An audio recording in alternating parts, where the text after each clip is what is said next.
Hi boys and girls. It's nice to be able to connect with you this way again. I hope that everybody is happy and having fun with their families. I'm happy that the sun has been starting to shine. So that makes me happy and that makes me want to get out and start tidying up my gardens and tidying up my yard. I do have a story that I want to share with you today. And this story is all the way across the world, over the ocean, from Australia.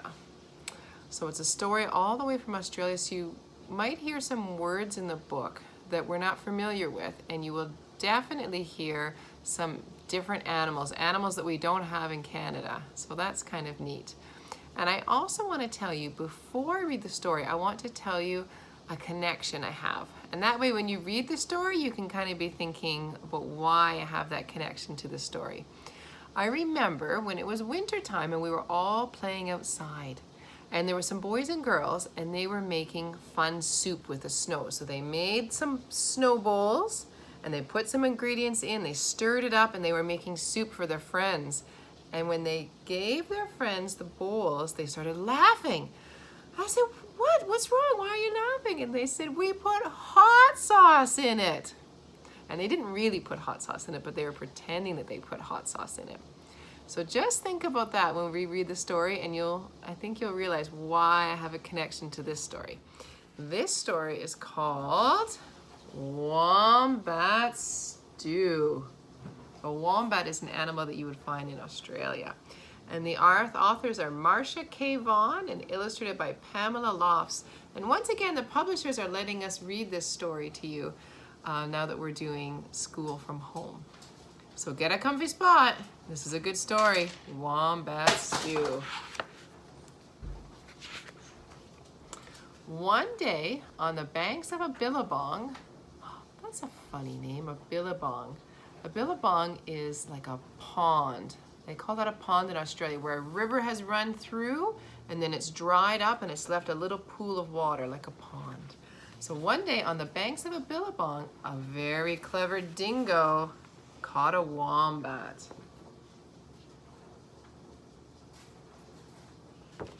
I think a dingo is like kind of like a wild dog in Australia. And he decided to make wombat stew, gooey, brewy, yummy, chewy wombat stew for Wombat. Platypus came ambling up the bank. Ambling, I think that's kind of like a shuffle. He came shuffling up the bank.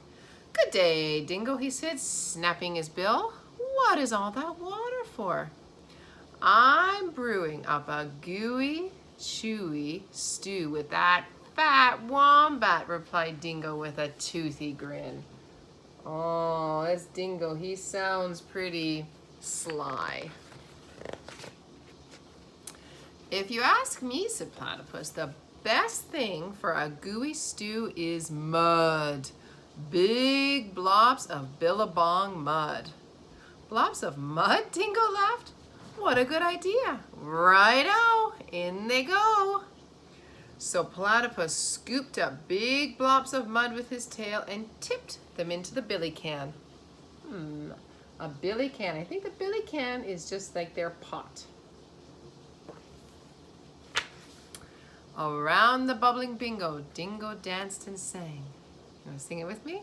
Wombat stew, gooey, brewy, yummy, chewy, wombat stew.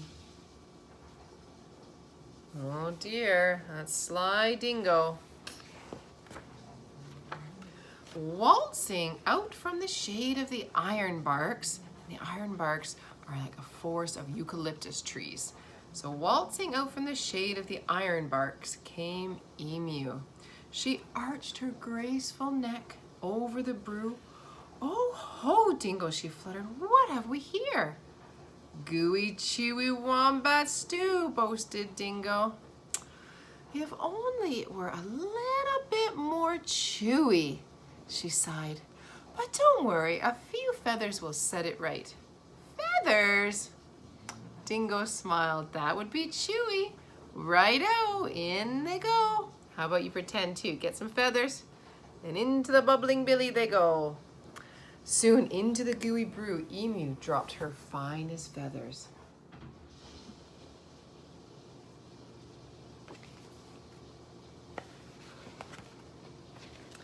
Around and around the bubbling billy, Dingo danced and sang.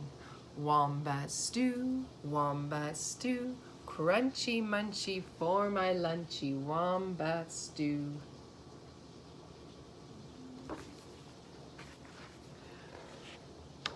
Wonder what else is gonna go into this stew. Old blue-tongued lizard came sliding off his sun-soaked stone. Silly Dingo, he hissed. There are no flies in this stew. Can't be wombat stew without crunchy flies in it. And he stuck out his bright blue tongue. Ready? There's a lot to be said for flies, agreed Dingo, rubbing his paws together. Righto, in they go. So Lizard snapped 100 flies from the air with his long tongue and flipped them into the gooey, chewy stew. I don't think I would like to taste this gooey, chewy stew.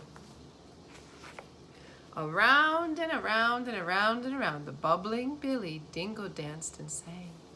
Wombat stew, crunchy munchy for my lunchy, wombat stew. Wonder if the animals have a plan. What do you think? They might have a plan. Up through the red dust popped Echidna. Wait a bit, not so fast, he bristled, shaking the red dust from his quills.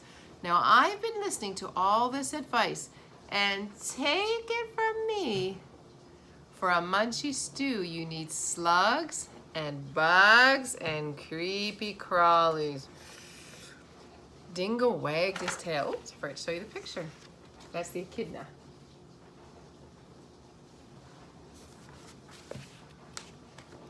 Dingo wagged his tail. Why, I should have thought of that. Righto, in they go.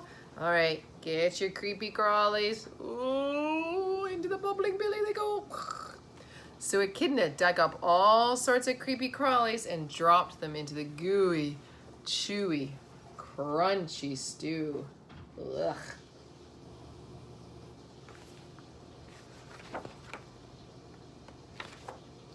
The very clever Dingo stirred and stirred, all the while singing, Wombat stew, hot and spicy, oh so nicey, wombat stew. Uh-oh, I wonder if he's almost done. Just then, the sleepy-eyed koala climbed down the scribbling gum tree. Look here, he yawned. Any bush cook knows you can't make spicy stew without gum nuts. Leave it to a koala to think of gum nuts. Dingo laughed and licked his whiskers. Righto, in they go.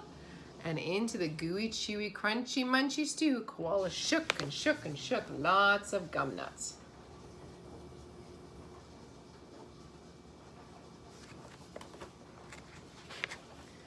Aha! Cried Dingo. Now my stew is only missing one thing. What's that? Asked the animals.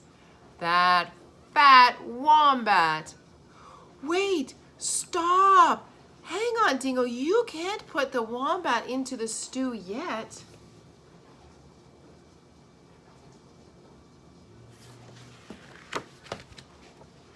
Why not?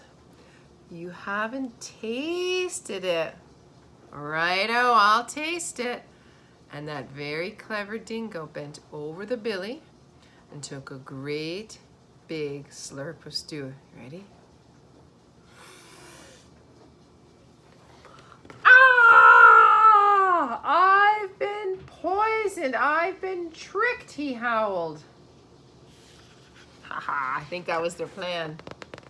And he dashed away deep into the bush, never again to sing Wombat stew, Gooey, brewy, yummy, chewy wombat stew. And that's the end. And that was, I really, really like that, how all the animals got together and they tricked that dingo so the wombat could get away. So do you see now why I had a connection to when the boys and girls made their soup out of their snow bowls and they pretended to put hot sauce and they tricked their friends that there was hot sauce in their soup? And that made me think of this story. I wonder if you have a connection. Can you think of something? Does something in the story remind you of something else or remind you of another story? Or do you just have a favorite part? Was there a part in the story that you really, really enjoyed? If there is, I hope that you can talk to somebody in your family and tell them about the story. Tell them about your connection to the story or tell them about your favorite part. And that would be great. Okay, until I read to you again sometime soon, talk to you later. Bye.